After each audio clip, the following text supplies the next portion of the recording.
I will not deal with all the details of the Tropical Belt Initiative.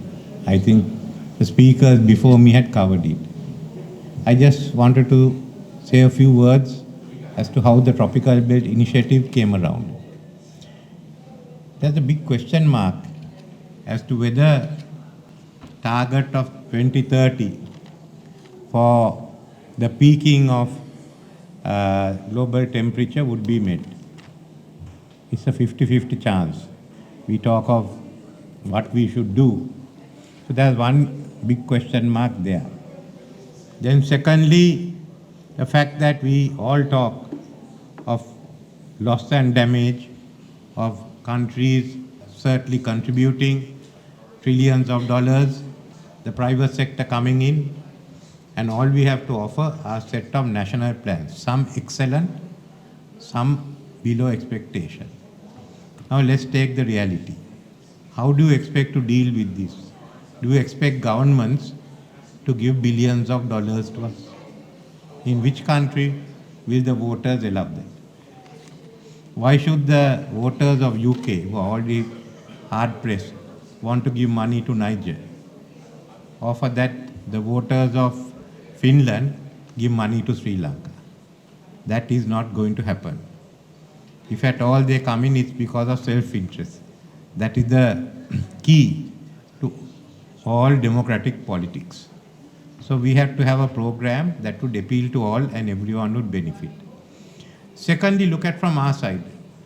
We gave national strategies and we have come up with national plans, including what we have done. But then they have uneven quality. How do you present it? So what we required was a multilateral initiative. Multilateral in the sense both countries from the tropics and outside would get together. An initiative which would involve government and the private sector. If you look at the $2-3 trillion that we need annually, bulk of it has to come from the private investments. That's the only way you can unlock the funds that are needed. So we looked at the tropical belt, because tropical belt, as you know, is really the key to global warming. How do we safeguard the tropical belt? How do we strengthen the tropical belt? There are forests to be invested, there are swamps, there are mangroves.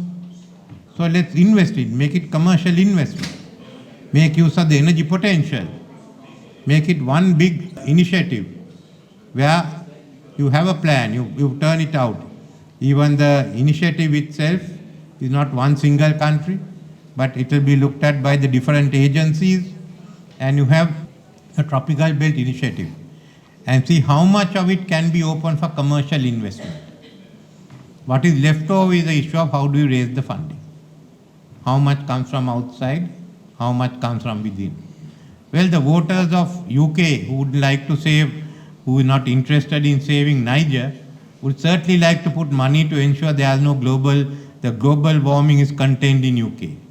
Similarly, those in Finland would put money in to ensure the global warming is contained in Finland. So that's the only way that you can sell it.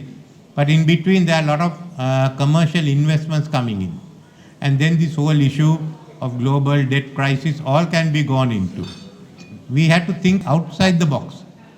That was the only way to go in, and also realize that the private sector, the private funds that will do the trick.